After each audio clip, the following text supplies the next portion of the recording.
Hey, what's going on, everybody? Joe Menza here. And for this painting, I thought I'd do a little something different. I've got a set of watercolor paint here called QoR. I believe I'm saying that right.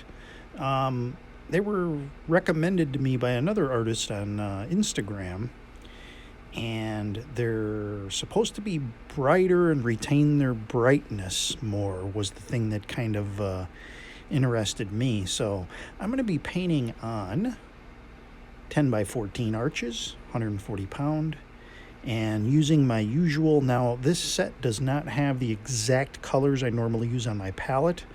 It does have ultramarine blue, Payne's gray, permanent alizarin crimson, and it's got a burnt sienna and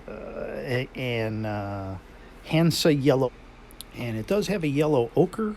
So it has most of the colors that I normally use. It doesn't have burnt umber, and it doesn't have light red, but there is another red in here. So we're going to try these and see how they react and how much brighter that they are.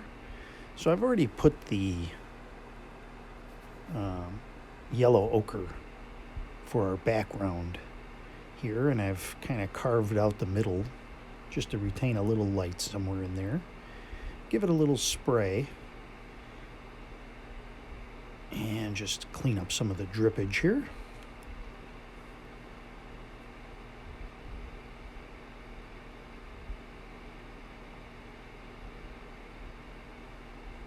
So right off, you can see that I think the intensity of the colors is it is a little bit stronger. Now I'm using these, I haven't let them dry on my palette. I'm coming back in with the ultramarine blue and Payne's gray. And these are stronger, there's no doubt about it. I mean, typically I usually use like a student grade or a Cotman. And I like those in a sense for their weakness, because when you're doing landscapes, I try to stick to I want things to look more like reality. And the more intense colors tend to have a little bit more of a fantasy element to them, if I can say that. But some people like really bright and bold colors. So this could be a paint that you may enjoy. And as you can see, I'm coming back with the stronger Payne's gray and ultramarine blue. You can see these are pretty strong colors. I need to let them dry on the palette and kind of see how that works out. But so far, I mean, I think they're a good quality paint. You can get a set of 6 earth tone colors, but those didn't really reflect the palette that I use. This is a set of 12. They're the small tubes. I'm just kind of blending this in a little bit. Normally when I blend in my colors, they just fade and they're very, very light. This here, you can see it's almost shaping up to be a sort of a nighttime scene. So it's going to require a little bit of a learning curve. But again, if you like big, bold, bright colors, this may be a brand of paint for you. I think when you get into the professional artist grade colors, they're like this. I mean, Winsor and Newton professional artist grade, they're very strong. So this really shouldn't be any different. And then I take something like a Daniel Smith. They're pretty strong too. And then a little under that, I'd say maybe like M. Graham, which I do like. Those are made with honey. Now I'm just coming in with some water here in my brush I use for blending, the goat hair brush. And I'm just cutting this back a little bit because it's really dark. And plus I want to see how it's going to react to this sort of blending. Just to kind of see here.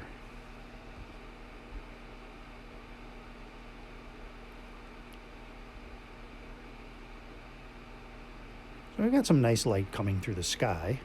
I'm going to add a little bit, take the tissue here and just get a little more bright area out of it. Just open that up a little bit.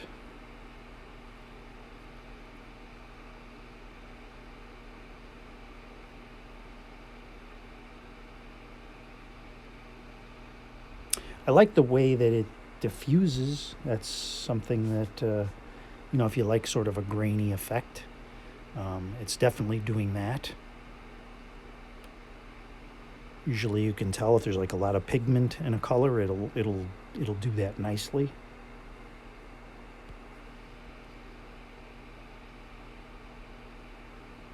I like a little bit of a gritty, grainy effect. I think it adds to the realism. I would definitely put the ultramarine blue on my palette permanently. I don't see a problem with that. And the Payne's gray too. I just would be probably more careful for the strength. Now we're going into the Hansa yellow light. And you can see this is pretty bright too. I mean, it's really bright compared to, say, the lemon yellow, Cotman, or the cad yellow hue is pretty bright, but you can tell the intensity here.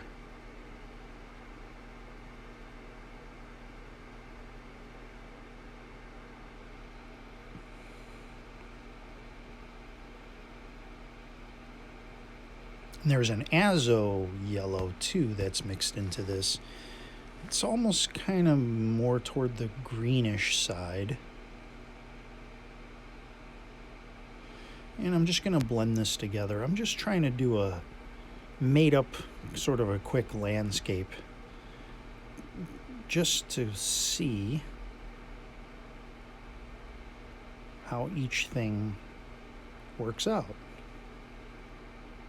Well, let's put a little mountain area back here. And this is Payne's gray, ultramarine blue. We're just going to lay in the groundwork for that. Just a basic shape.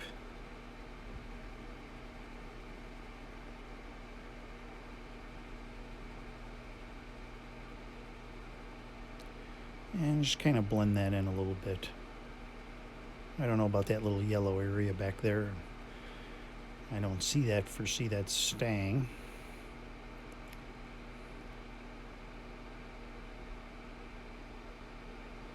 I mean, if you look at that color on the paper, it almost looks like ink to me.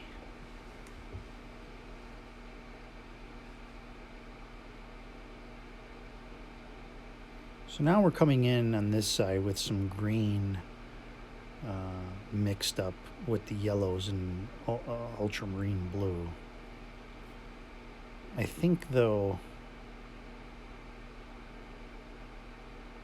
let's see, I'm gonna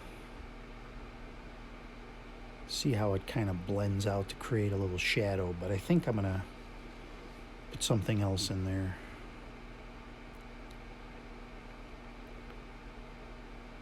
It does blend into the paper nicely. Let's go with a couple of pine trees here. Just take the old fan brush, small fan brush. So we've got some ultramarine blue, the Hansa yellow light, little Payne's gray.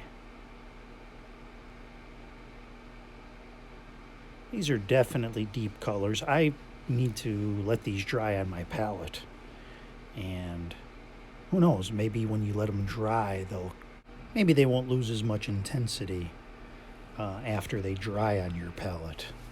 I only squeezed out enough to really do the painting, but some of the main colors I think I'm going to put on my everyday palette and just kind of see how it goes. And again, I know a lot of people, when they buy paintings, this and that, people really like color. Supposedly colorful paintings sell better, but me, I like to try to make things look a little more like realistic.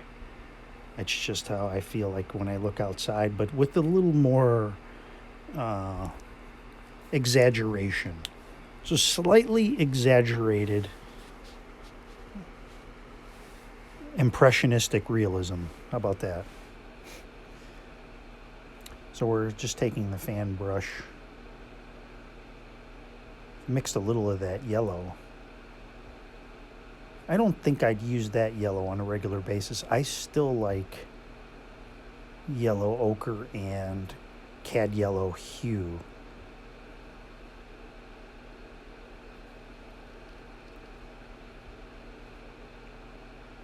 But I would not use it for some things. I would use it, but it wouldn't be on my everyday palette. I'd like to get a hold of their cad yellow or their lemon yellow just to see how it is.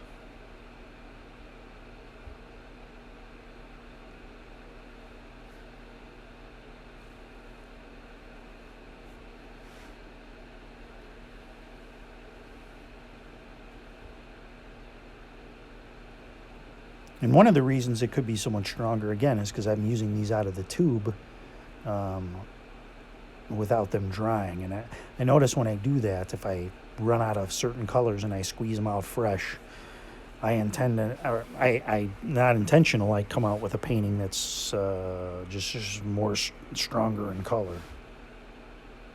For me, letting them dry on the palette and then kind of scrubbing them a bit to loosen up color, hit them with a spray bottle, it helps me to control the strength.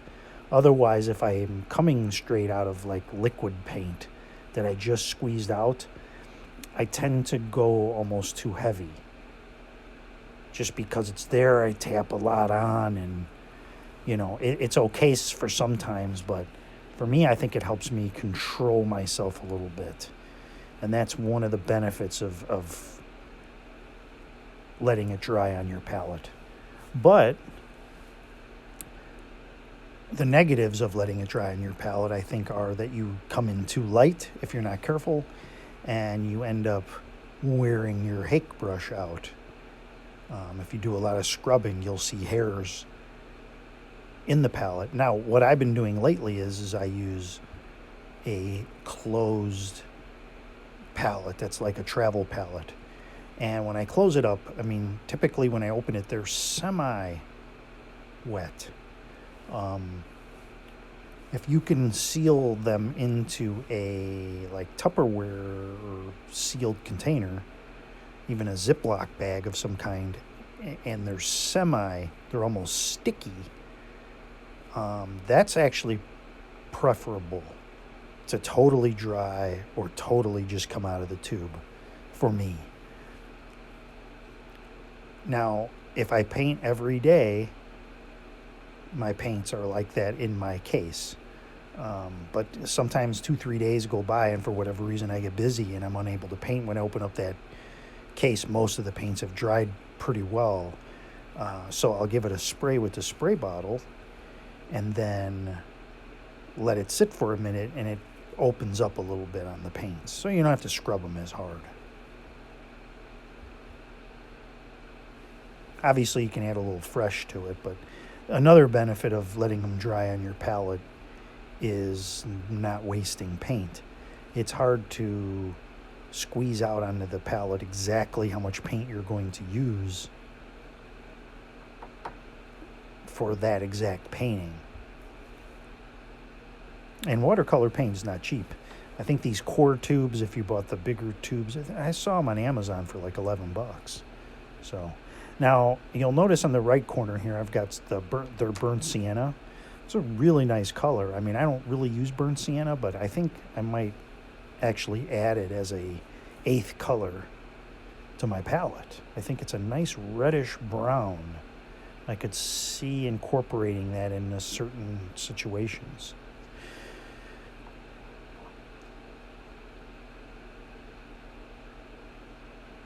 Now, here's my palette I was telling you about, and I've added now the colors on there that are what I normally use.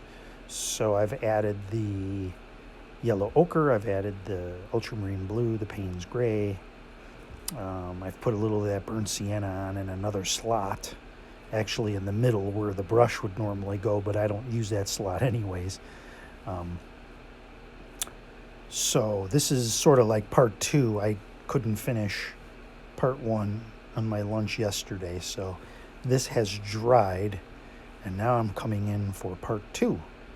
And so I was thinking of this little idea of putting a little sort of a mountain back here, just playing with the idea in my mind, and we'll see how that goes. Now, the only problem that I'm seeing already is that it's going to steal away attention from these pines that are here, but I am going to put a little bit of snow on all of these mountains. I'm going to use the M-gram titanium white gouache.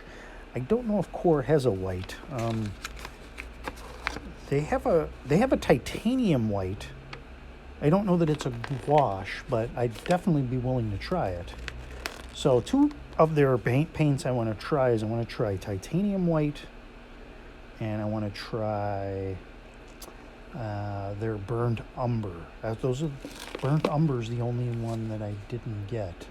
Now for the light red, there really isn't. I don't think there's really an equivalent. There's a quinacridone gold deep that's very reddish. I think try that for the light red. But I mean, as much light red as I use, Cotman is probably fine. Now they have a permanent alizarin crimson, which says its light fastness is good.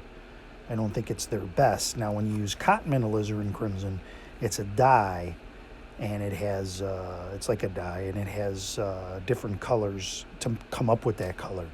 And the light fastness is the same as the rest of their paints. So you don't have to worry about fading. If they're not light fast, there's one brand out there they sell at Michael's, Grumbacher, I think it is. Look at their alizarin crimson. It does not have, it's actually alizarin. It's something you have to watch the fading on. So if that's a concern to you, definitely check the light fastness of whatever paints that you use, because you don't want them fading. So now I'm coming with this, and you can see the size of these tubes, by the way. Hansa yellow light. Yeah. I just put a little bit of that one on the mixing part of my palette.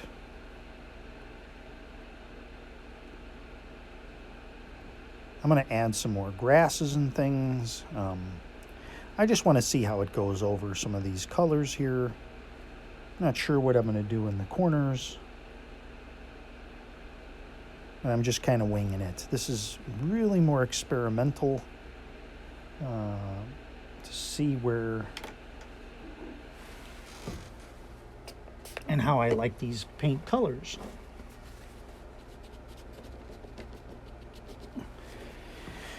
And again, I'd certainly use them. I just need to get a little better handle on getting the shades. You know, you get used to mixing colors to a point. And then you bring in some new colors and it kind of throws off everything.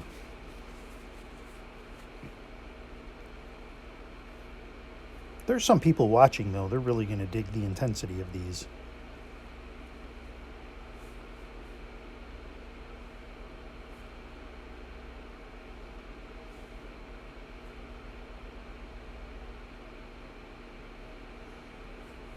Now, sometimes what I've done in the past is I've incorporated, like I've put Daniel Smith, and I sort of have like a 50-50 of their ultramarine blue and Cotman ultramarine blue.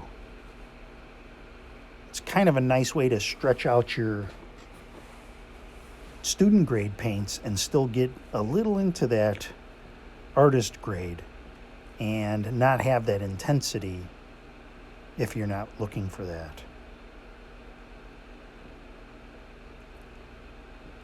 So now I've gone and I've kind of goofed up my middle here. where I had that nice bright yellow effect going on. But let me show you how to fix that. A little spray bottle before the paint dries, and you can dab it a little bit.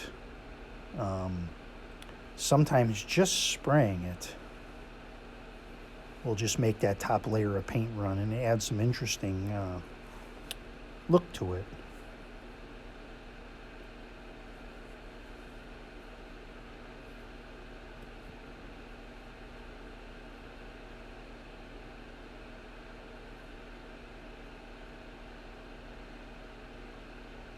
So if you've covered it like that, and then you come back and just really spray it.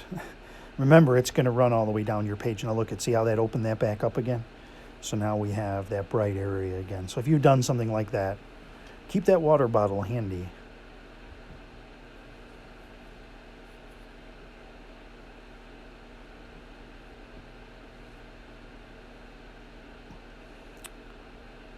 So just continuing on in this corner, just adding some different grasses.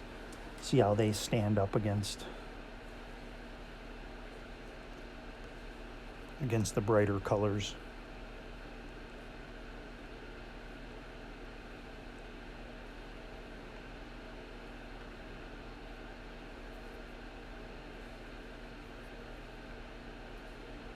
I'd like to try it on some varying papers too. I like to try it on a good 25% cotton paper. This is 100% cotton. So I don't know, things tend to kind of steer toward the darker side when they dry.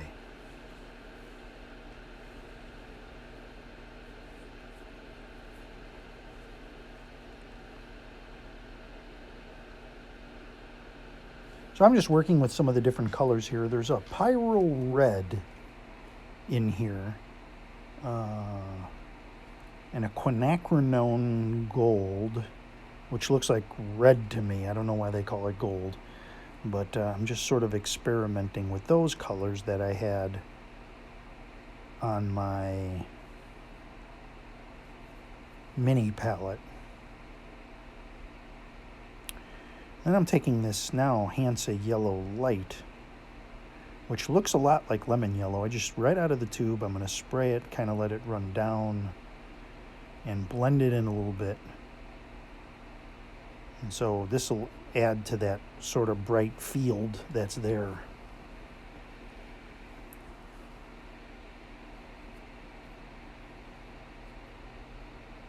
This video is going longer than I thought it would be, but that's okay if we're having fun experimenting.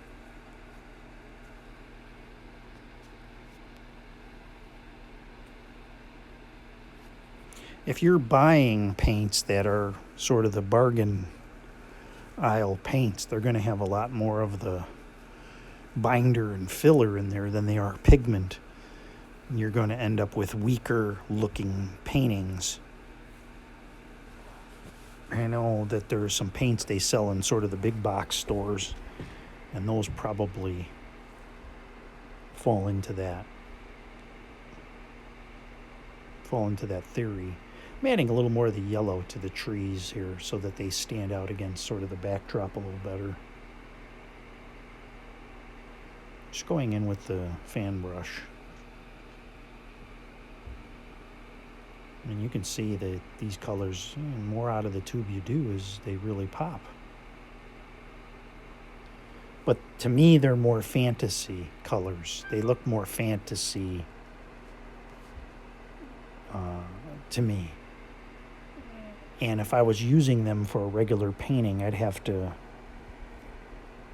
play around with the mixes a little bit to sort of get the shades that I'm used to.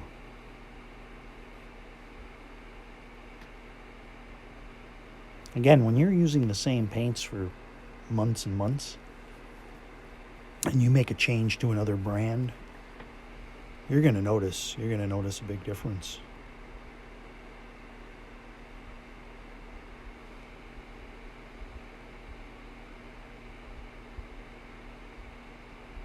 And two, how they dry back is another issue. I mean, you know, from when you're doing paintings the following day, when it dries, it's, you know, it's something you almost look like, you say to yourself, boy, I really got to trust the process next time I'm painting and sort of anticipate that this is going to dry in this way. It's one of the few paint mediums that really can transition that way. Our acrylic dries really fast, so you get immediate sort of gratification. And oils, they take a long time to dry, but they don't dry back so differently from what you're currently painting. Watercolor now, they'll dry back very flat, and the moisture as it evaporates out of the painting leaves some sort of unique effects. That's one of the big draws of watercolor, why people like it, because there's so many happy accidents that happen that it does a lot of the work for you. So now I'm just trying to do some more grasses and blend in some things here.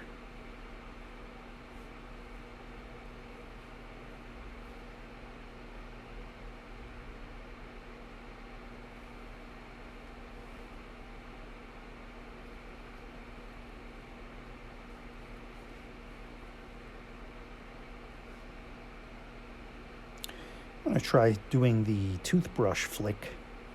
Take some of the yellows. It seems like, I don't know if it's because the paper's wet, or it seems like it's just going right into the paper, just immediately fading.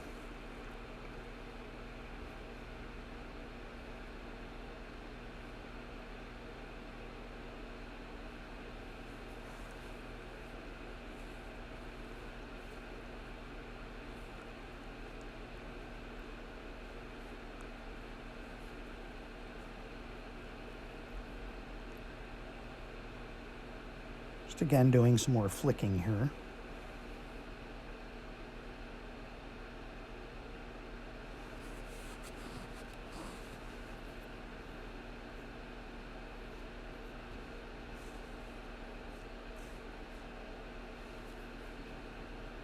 Also, I still want to come back with a little bit of white for the mountains in the back there.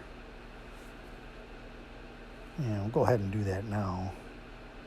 So I'm just taking some titanium white gouache, just kind of using my finger.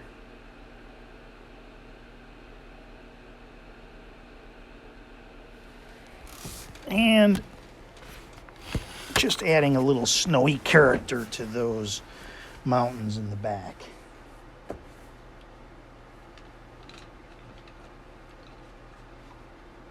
Give it a little spray. And just to blend it a little bit and to give it a little bit of a smoky residue. And again, taking that goat hair brush and blending things in a little bit. Because it's a little more distant, I want to give it that sort of, what do we call that? Sort of a faded, blended blur, slightly out of focus.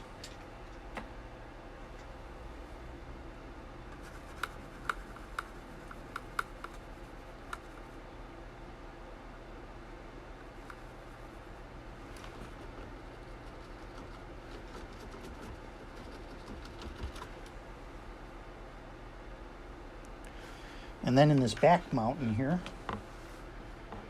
I'm just going to work in some. Normally I would have done that first, but it shows you that you can add that after the fact if you're fine with going around things.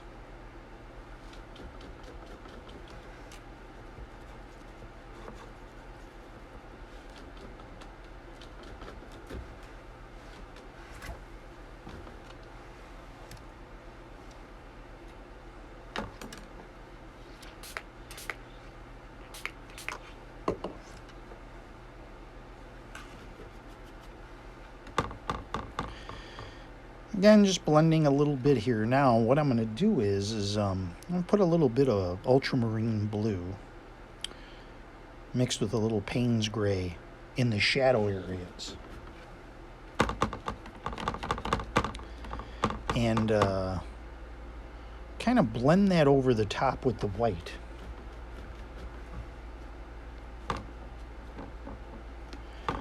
And give it that sort of unique shadow effect.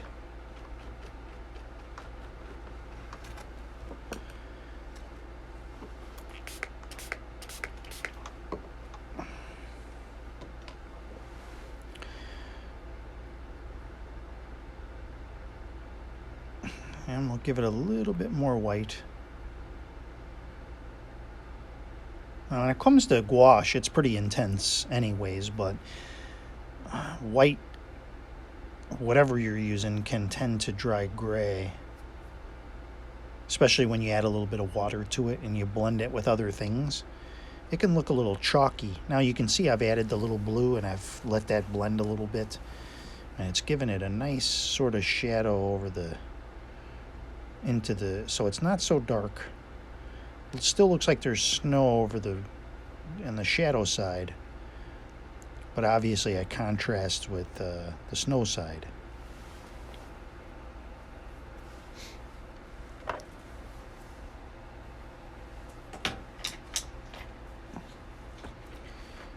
And again, just blending that and pulling that down. It's a nice effect.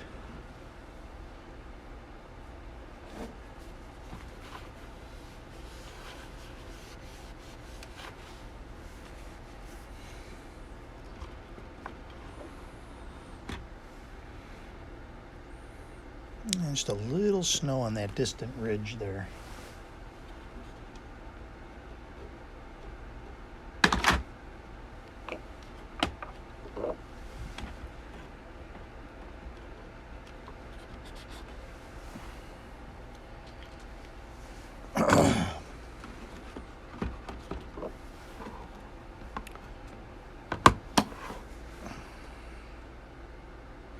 I'm going to do the same thing, or at least try the same thing on this side. I'm going to add a little more of the brown and do a little blend there.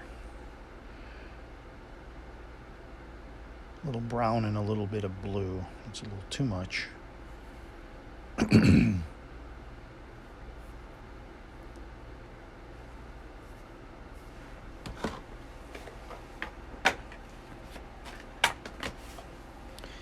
It's definitely a darker effect here.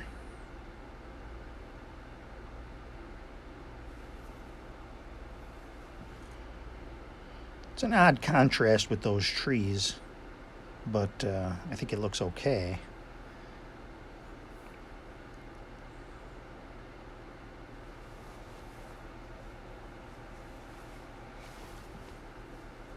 It might look better if it was smaller and the trees were bigger against the backdrop, but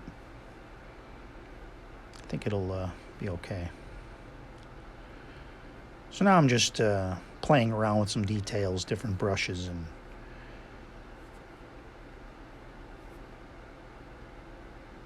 sort of hitting it with the darker darks to make other things stand out. And what do you guys think? Have you used QoR? Have you used Artist Grade?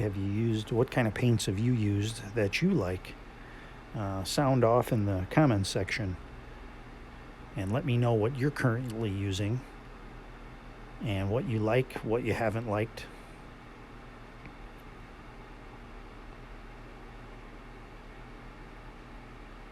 Again, with coming back with this Azo yellow. No, not Azo yellow, Hansa yellow light. Just going straight out of the tube. Really, just out of laziness, really, is the there's no artistic, hey, you know what, I found out this interesting trick right out of the no. But I do know that some artists have just painted and used tubes like pens and markers and gone right out of the tube.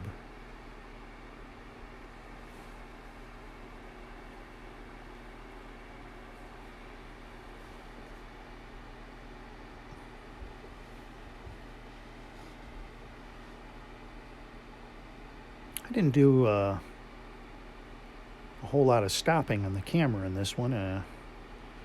Usually I try to edit it down a little bit just to keep things moving, but I'll probably just go whole with this here. And hopefully it's not too boring.